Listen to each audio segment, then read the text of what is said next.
Bonjour messieurs, dames, merci d'être venus dans ce très bel endroit. J'espère que vous aurez le temps d'admirer l'exposition de Dominique Ticheron dans ce très beau lieu.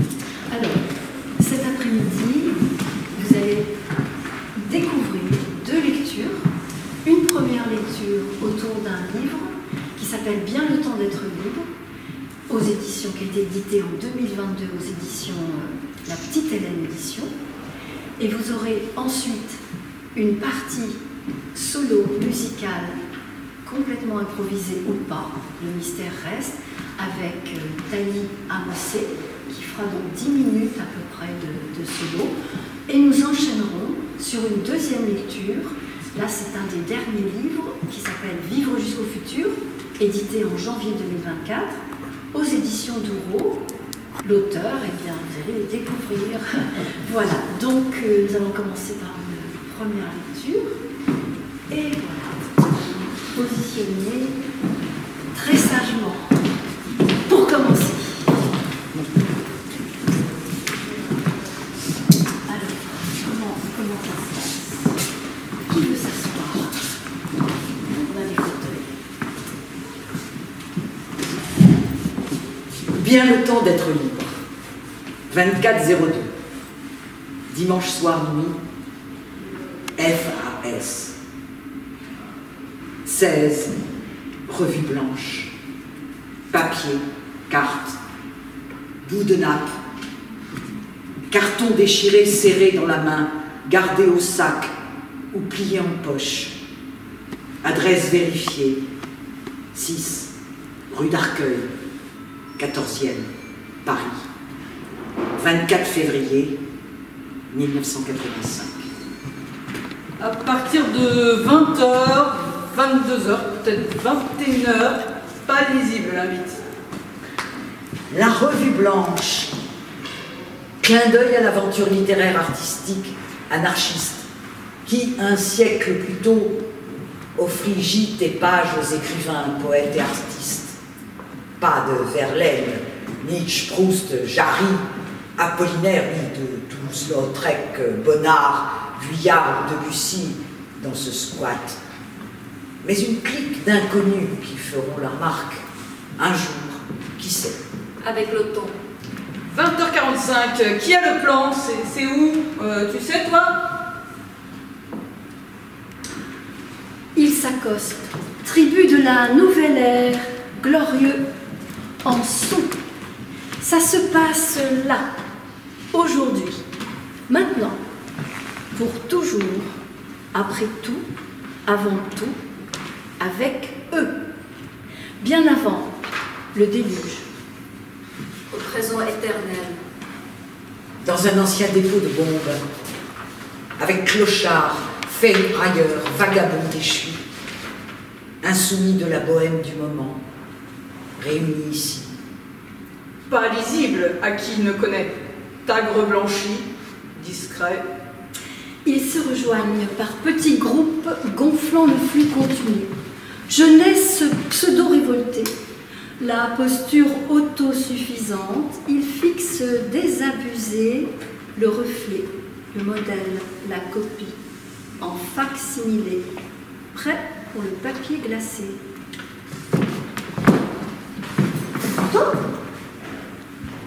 La fille a souri dans la nuit. Seconde pause. Cliché. Regard d'amande noire, charbonné oisif, gel tignasse, ruban catin-ciel, jupe blouson dédain, tourne-jambe haute portée, imprime fleurette à la houppette légère, l'ourlet nu, tes lèvres sombres, l'entame cuisse, du vent sourcil aux gommes fesses, d'amants, d'arcades lointaines, dégaine à jarretière et le laisse sourire. Allure de liberté, chacune la sienne, naturelle, bricolée, primitive, sophistiquée, rafistolée. Fripe militaire, dépôt d'invendus, seconde main, occasion du siècle, extraite des combles de la guerre. Entre sulfureuses révolutions, mutines et combats arrêtés, les luttes intérieures scellent la énième rébellion sous le pacte du noble sage. La marche héroïque d'un nouvel âge s'abandonne à l'action indéterminée sous le manteau princier, le par-dessus redingote Gestapo, la veste casquette Mao, le treillis brodequin soldatesque. Entre vareuses valseuses et costumes officiants, la troupe sous son drapeau uniforme traîne sa horde grimée par une avorteuse en retraite, blanchie. Par tous ces enfants qui se bousculent sans pardon, la mine bouffie dans l'air raréfié. Une fille, en son ligotage corsé saignant sa chair, se retourne. L'œil loir de la matrone juvénile, réformée au forceps, la bouche poire brûlée, large et rouge, éjecte l'insulte. Ok, nos problèmes. Le gars se résorbe. Silence dans les rangs. On épie le suivi, la progression, l'excitation. Rien. Colère éradiquée, net, statu quo. Fin de séquence.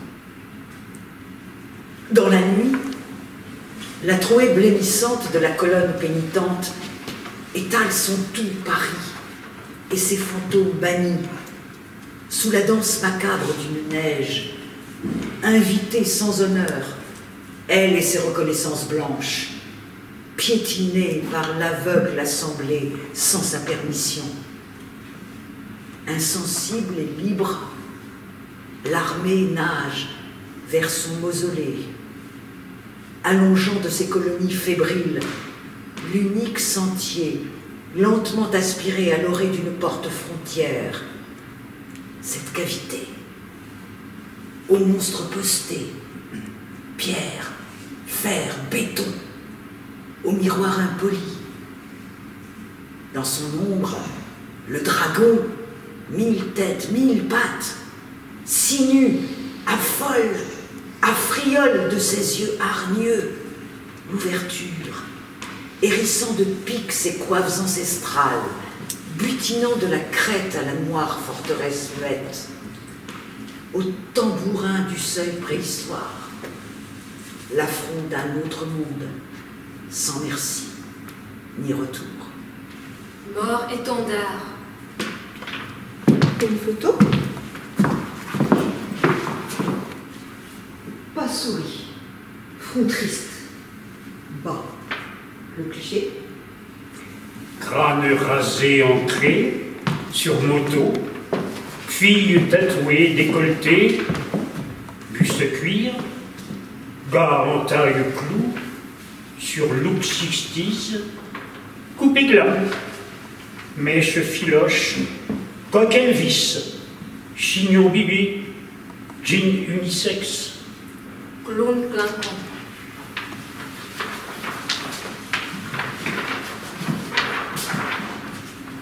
Le sanctuaire. 21h15. Des jeunes filles entre les premières, blancheur proprette, repassée par maman.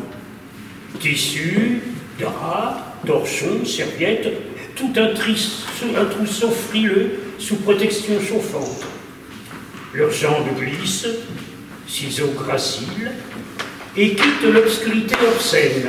Ici, des jupes courtes, corolle vinyle, avec jupons sur collant blanc et bottines lacées, entraînent une flotée de lolita de doublage. Là, des petits rats, museaux nacrés, tortillent de la quille maigre sous un stretch gris-perle et laissent, cheville en vrille, dans la cour à chaque détour, un zigzag de longues queues brunes luisantes. Leurs griffes, aux sigles illisibles sur la neige stoïque, traînant élastique vers l'intérieur, un filet de boue grise. et la terre imperturbable offre encore un support de salut d'avant-scène, en des luttes denses, ses squames et ses bronzes sur un pavé d'écailles. Chaque dos rond rusé, rutile sous l'unique réverbère face à la bâtisse, rouillée, écorchée, disloquée, toute de nerfs et de verre tordus, brillante d'humidité, hérissant ses antennes d'extraterrestres géants, sur la base de cette étrange carapace coléoptère, parsemant, bombé, son banc de moules coques. Chaque parapluie, sombre et vidé, échafaude ainsi le dôme d'une chimère en mouvement, rampant et renouvelant de ses mailles, l'armure et le bouclier cirés. Tout un régiment, dynamitant son propre champ de bataille, avance tortueusement dans la pagaille domptée. Défilé dérapant entre sauts et danses, portant l'assaut pesant de ses cuissardes et de ses bottes talonnées, raclant le fer dans le contrepoint rythmé, hâte, gluant des semelles caoutchouc. Basket, tennis, mocassin, boot, suçant à sa racine vers l'issue, pendant qu'en hauteur, hors du sépia des ombrelles, réclamant tous les honneurs, des têtes en contre-plongée se dressent contre les flocons et divulguent de leur couronne l'hermine bise d'un composé moucheté de perruques fanfreluches, fourrant de leur peluche toutes les reines demi-mondaines arrachées d'un pathétique berceau. Il était une foi en l'histoire, qui aurait exhumé et dévalisé d'urgence une chambre tapageuse, toute l'adolescence, fouillant ici au crime, sa vengeance inexpliquée. Elle aurait retourné du méandre désordre, les restes cachés d'un songe rembourré, à l'étang de son étreinte lasse de fillette, le projecteur criard de l'écolière étudiante éblouie. Elle aurait débobiné les séquences d'antan, éventrant à coups de nœuds ruban de ses ongles nacre plumes un oreiller de coton pleur à ses fils de pan, pelotonnés abandonnés, déjà si mauvais princes de la queue du mercan. au château ensommeillé. Du temps, le vaporeux nuage, d'un message voluptueux, cachant ses fumées d'herbe dans la mêlée, gravissant l'escalier béant de la nasse festive, et qui, de chaque exhalaison et fragrance interdite, quêterait sa funèbre empoisonneuse, la dite mortelle, et l'irait disparaître électrique, souveraine, dans un ronronnement intimiste d'ange, dit le maudit, rugissant de sa nuit de cigare moto, d'un dernier oh de désolation. Loin ailleurs, dans la bouche reprise à la merveille jouissance, quand arrive l'accident, deux en un, éjaculé au fracas des tôles rutilantes. Entre l'essence cinglée de la chose sainte, l'étreinte à perdre le souffle, au flirt vertige, qui tire au ciel son fiel, qui trie à tort, qui meurt vrai, qui étouffe sa gloire, qui crève en beauté, qui part sans suite, le bois n'y mange, vite fait à lâcher l'escorte, filer sans revenir, ad vitam aeternam, sans se faire choper, à l'instant, vite dit, déjà elle, salut, oui, belle bécane, en duo, crevé. À quoi non?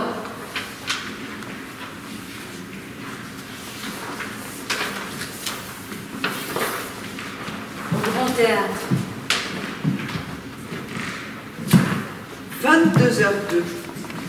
Dehors, tous n'entreront pas. Les portes fermeront à minuit. L'ogre n'avalera pas le tout d'une lampée. Le sacrifice durera. Enfin, la pantomime prendra possession des corps. La lente et savoureuse descente commencera. Numéro 1. Composer avec sa personnalité. 2. Glisser dans l'hypnose. 3. Démarrer la métamorphose. 4. Entrer dans le personnage. 5. Inventer son histoire. 6. Plonger vers l'inconnu. 7. Dégringoler par étapes. 8. Passer les obstacles. 9. Atteindre le palier de dépersonnalisation. 10. Attaquer la phase intermédiaire. 11. Se défoncer au maximum. 12. Frôler l'inconscience. 13. Remonter par cran. 14. Revenir casser, défoncer. 15. Se rétablir un minimum. 16. Endosser l'ancienne peau. 17. Se reconstituer. 18. Survivre jusqu'à prochaine mue. C'est parti pour une seconde vie. Avec ses défis, ses bravades, ses amours, ses combats. Adjugés. Chacun son masque. Personnage principal.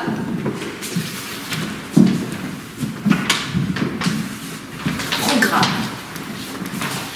Festival Arcloche. Exposition. 22h. Expo éphémère, la Revue Blanche. Vernissage rez-de-chaussée. Expo permanente, atelier d'artistes rez-de-chaussée, dont Anne van der Linden, Jacques Cadéo. Grande expo permanente, Pierre et Audi Saban, 2e étage. Performance. Minuit collectif AC & Co. Installation Action, buffet blanc, 1er étage. 2 heures. RUS Activation, Mamie Hostage, 1er étage.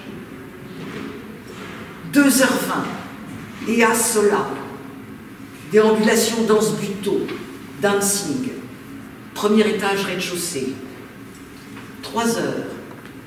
Neriadeg, action, file 27. Musique, 3h30. Nova Clinique, concert action, pop, punk, art, 2e étage. 4h30. Zigzag, avec Mowgli Space, White Clubbing. Jérôme Ménager, action, corps blanc. SP38, 2e étage. Vidéo reportage, René Licata. 2h58, pâte lancée, distribuée, posée dans les coins. Équipe se relaie, suite et poursuite. La partie est décalée, avec 30 minutes de retard. Suivant. Son corps nu, blanc de farine, grelotte, se dégage imperceptiblement du mur, remplace, déplace, projette sa lente apparition, grignote animale au sol électrique, viscéral se convulse, se balance, bascule, enracine, soubresaute, en marche minime, le toupet au fil cheveux, bloc féminin et sénile, la barre, l'obstacle passe, dépasse, au pied chute, impact, vivante, le sang frappe au coccyx, l'os nerf amovible, mutique, mécanique, à la rampe, creuse, concave, la coque d'un exode exotique, étend, allonge, fluet, sa vogue plainte, use au bastion de l'escalier aveugle, déporte, dérange, son ombre de silence, contrefaite, ailleurs, sans gêne, se traîne, virale, la fièvre qui oscille mal, de dos, se campe au dortoir, l'agite belle, à l'atelier, atterrit, s'arrête, néant de femmes, leur blanc, émeut, un sein, fesse, à ras de rien, au trou, souffrance d'un jour, malade, le territoire, longtemps, de guerre brûlée, meurtrie, à l'aide dit quelque part. En péril. Exclue, elle entraîne boule neige des grasses poussières qui Cailloux, papier, cendres, mégots, bouteilles, crachats, agrafes, boutons, balai du haillon, la cloche, bijou, relève le débris jeté, lâché, accroche et tombe, inutile bombe, exposé, explosé, au cou fourré du sac débarras, à la poubelle de l'effroi, détourne les yeux de la fille artiste. Il ignore. Indifférent. Ange. Il a dû se passer quelque chose. Une intervention extraterrestre pendant qu'il était aux toilettes. Un truc orchestré par un envoyé interplanétaire avec télescopage dans le temps. Fêlure de l'espace. Un passage en douceur pour les survivants d'un naufrage organisé, généralisé. La préparation d'une traversée hors norme et secrète. Ses yeux ne la trompent pas. Ils sont tous dans un sale état, à deux doigts de l'apocalypse générationnelle. Total déconnecté. Dégoulinant de sueur, le regard injecté, la pupille dilatée, tandis qu'il balaye sans voir le monde. Mémoire hagarde et silencieuse. Il se balance en cœur, évaporé de la dernière nef supracosmique, démasqué à sauve qui veut, dans ce brouillard de lumière. Filet. Il paraît que la neige persiste. Ah oui? Dehors? La Miss? Qui parle là? Elle. Arrête ton drame. Et chevauche ta fusée stellaire sonique. Dégage d'abord ces chats écrasés miaulants à ta sono. C'est fini l'accident de parcours. Fonce, éclate-toi. Grève-toi à ce tempo dissonant. Chante au micro. À tout charme, ravi, regarde. Ton âme heureuse enjambe les cadavres de cette porcherie. Oublie les jeunes terriens désabusés. Oui, tu défies la foule des agglutinés. Voilà, tu files, tu quittes le sas de la 27e dimension. Tu poursuis et traverses les échauffés de la 5e heure. Danger? Presque arrivé à l'entrée de l'issue, sur l'envers du trajet, à la boucle du trou noir. Défiant le vide, vite, referme la glissière de sécurité sur le tulle de ce désastre, passé et à venir. Écoute l'astre brûlant, palpitant à ta poitrine. Reviens-nous, hors du monde et de plein fouet, de front ou de côté. Ouvre les yeux, la voix s'éclaire. Vis, extirpe-toi de cette tempête, la solution n'est pas là-bas. Abandonne ta tourmente. Quelque part, attends le jour, rayonnant. Oh! Carte. Du temps, patience dans la biture, torture, mixture, putain de commandeur, en copine, cousine, star ou clochard. Sous le capteur, bientôt une ondulation positive. La possibilité de réparation en surface, en phase avec la case désert, à point desservi, sevrant ce douteux enfer. Dénommé réalité d'un pseudo ciao ciao, signe de la main en triplé, double égo, lancé à la tête, certifié d'origine incontrôlée, dépassant, les gens sans dommage, elle ferait à la moule de son âme. Jeune. Elle est, sera, cessera de tirer sur la mascotte, d'attraper le loto, de décrocher le zozo perdant. Elle sait, saura où, comment mettre un pied devant, verser d'autres. Bien trop loin ces derniers temps. A-t-elle pris un truc illicite? Une poudre d'escampette au buffet? Au-delà de ses capacités, constitutionnellement fatiguée, dans ce bain venimeux, trop déprimée? Quel est ce mal au cœur symptomatique? Est-elle enceinte? Pitié, amoureuse? Non. Gavée d'erreur? Oui. Ballottée d'inconstance, certes. Qui voir, qui croire, quoi espérer, que faire?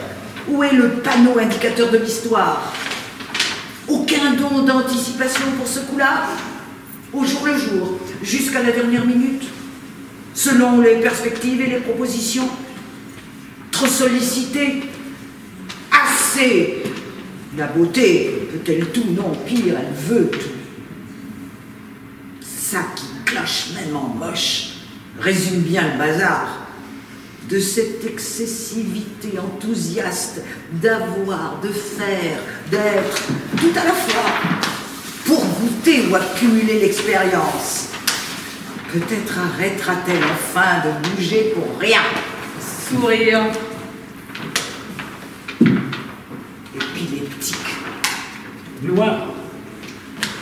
J'évolue en zone mitigée, dans un grouillement nébuleux, point noir, point blanc, gris sautillant, pirouettes aquatiques, éveillées à l'étuve compresse, roule tambour, j'écarquille, la paupière dessèche, je scie stérile, j'asphyxie, à la cornée irise, se frictionne l'aveuglante générosité du vide. Je cherche l'image introuvable, la tâche humaine. Je tue, on se connaît. Tâtonne sous le vent ventilo du circuit en marche, mini tornade d'étoiles mortes qui gravitent au corps, déplace, abandonne la station spatiale, m'en dit sa sortie. Quelle heure fait jour? Je risque, je bouge, je ne vois, ne sais qui est qui, part, qui reste, même navette baignée d'obscurité. Son retour, ça crève de galaxies, déflagration d'atmosphère. Pas de panique, s'il vous plaît. Le brassard isolé, quasi lynché, a fui. S'ensuit un grand moment d'adhésion anonyme, lorsque le mystère doit être percé, temps de guerre, causer donc, exprimer, comprendre, retrouver l'audition, la parole.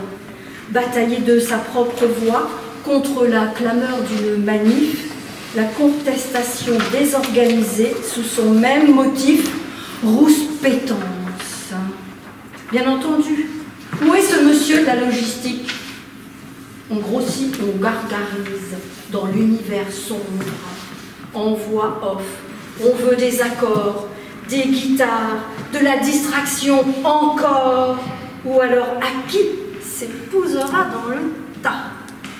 La même déveine affole un brouhaha de rire, cris, coups de gueule, guili-guili, tralala des inattentions émoustillées, au tripota, clapota, vengeur, pleureur, du sot massotte, ficelant au poivreau, poivrotte, son violeur, attaqueur, glandeur, tripatouilleur, dans le noir persifleur, en bas.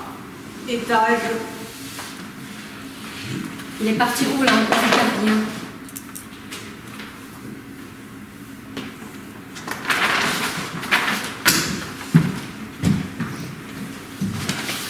Merci. Première lecture terminée. Bravo. Merci.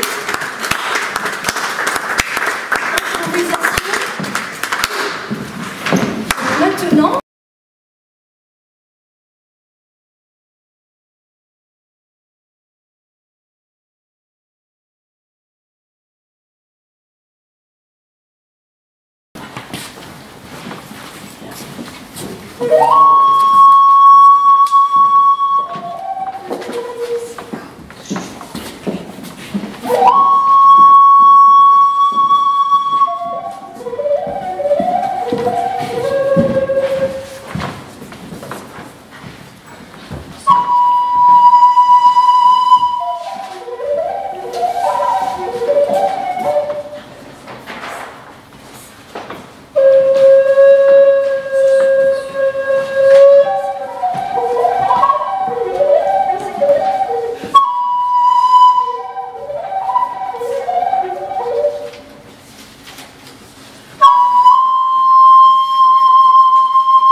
rapidement, grains frisant sur les planches à mesure qu'elles serpentent, se limitent entre les châssis, l'étoile maîtresse de la partie médiane de l'espace. Non, elle n'arrive pas en courant, essoufflée, mais s'approche délicate, sans accent ni angle, se faufile, grandit peu à peu, souriant sans s'ouvrir, à peine intimidée, fausse proie consentante à cette séance, à l'étrange dominante contraire.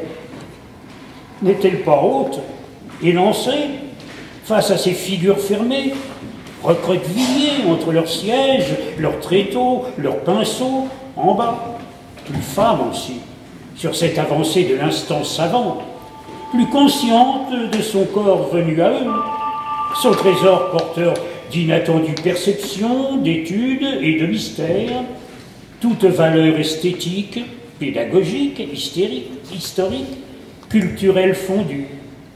Mais encore, dessous cette image, la peur talonne à cœur et chauffe le sang. La peau transpire, dégouline, adhère au bastion de la dernière tenue, s'évertue à rebattre du pas, à mener l'effet de déshabiller, à son acte de grâce, gardant, ceinturé de sa corde blanche, torsadé, ajouté, l'ultime vêtement, coton très amidonné, comme par un exotisme déplacé ou mal accommodé.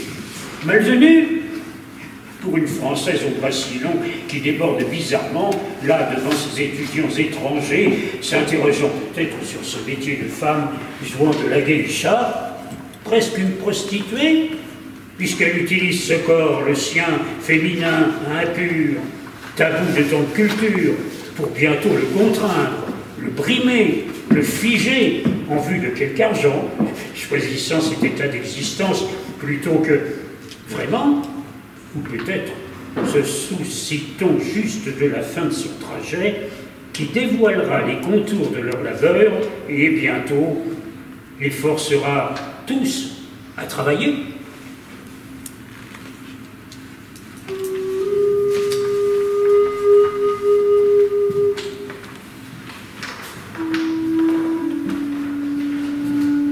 Elle aussi ressent ce fin courant, fraîchement répété, remonté au bas des jambes, qui se voit à chaque pas, plante à plat, quand le pan du peignoir s'ouvre simplement, sans artifice, sur sa posture,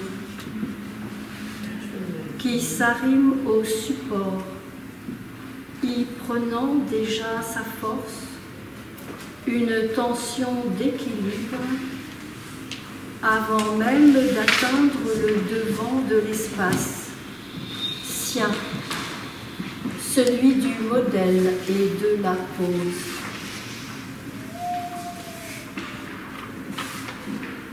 Elle, ici, s'arrête, regarde le sol où trône un drap froissé, gris-beige et deux vieux coussins avec. S'asseoir sur ça, cette chose croupissante, touchée par tant de fessiers, pieds et cuisses, est-ce la scène ?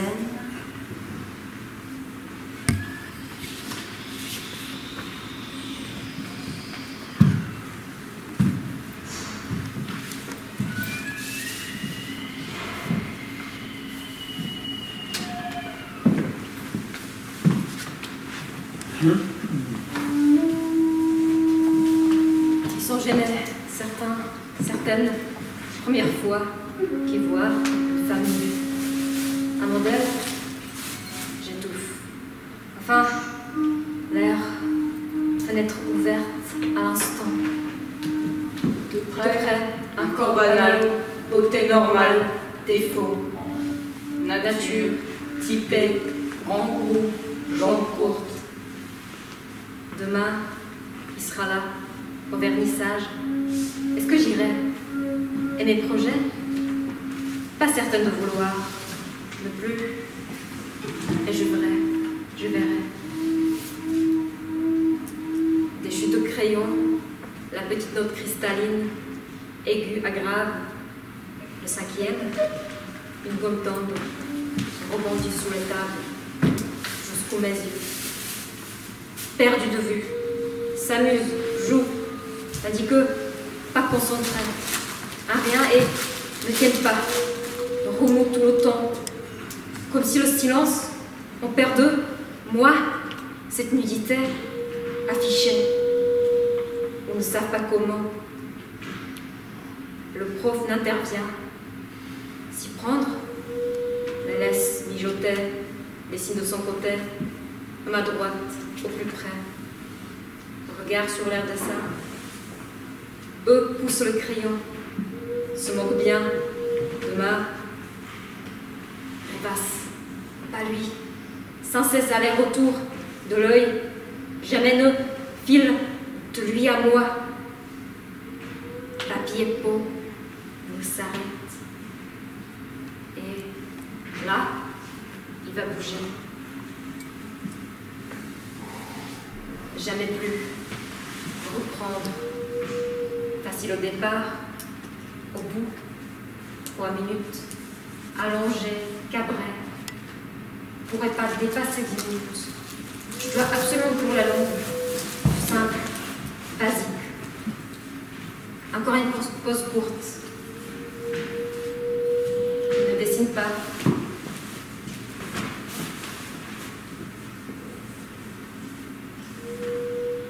Il ne dessine pas. Il ne me regarde plus. Pas la peine. Il le scrute, l'attend, le désir, lui. Fatigue coréenne. Être mal. Dis-moi le quart. De faire la pause. Tout à fait. Le modèle reprendra dans 15 minutes.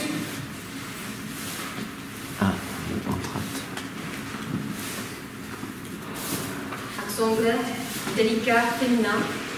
Nous avons parlé à Expo. Intelligent, calme. Il m'a dit que je posais bien. Je me propose plus d'heures, en journée, toute la semaine. Et puis, il est gentil, bien élevé. Il m'intimide un peu. C'est ça mon bras sexy. Vous pouvez aller voir le directeur dans mon bureau, dans son bureau, vous l'avez pas le mien, pour le texte. À la prochaine fois.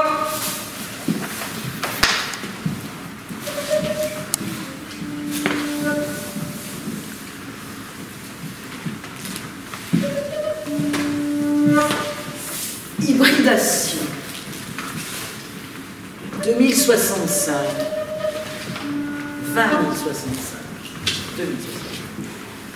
Les êtres hybrides promènent leur tête pensante, pesante, pensante, pressurisée. La radio-captation permanente donne à cet ersatz d'humanité ce goût futé d'âme baignant sous les étoiles. Au paradis perdu, l'esprit surpuissant contemple le reflet fantôme d'une source vivifiante, pendant que s'éternise l'écran des boîtes mentales. Propulsion. 2075. La mémoire s'efface des hommes. Écho usé, illisible de ces gens, emplissant de réalité le dehors, le dedans, la nature, la culture, les paysages, les mégapoles, les cités, les villes, les villages, les hameaux, les champs, les bois, les forêts, avec toute l'eau évaporée des rues, rivières, fleuves, jusqu'aux mers, océans, avec tous les animaux, meutes, bandes, de solitaires vivant encore, bougeant, remuant spectres, sur les disques bandes vidéo, cassettes, diapos, films, avec toutes ces machines inventées pour se déplacer, et porter le corps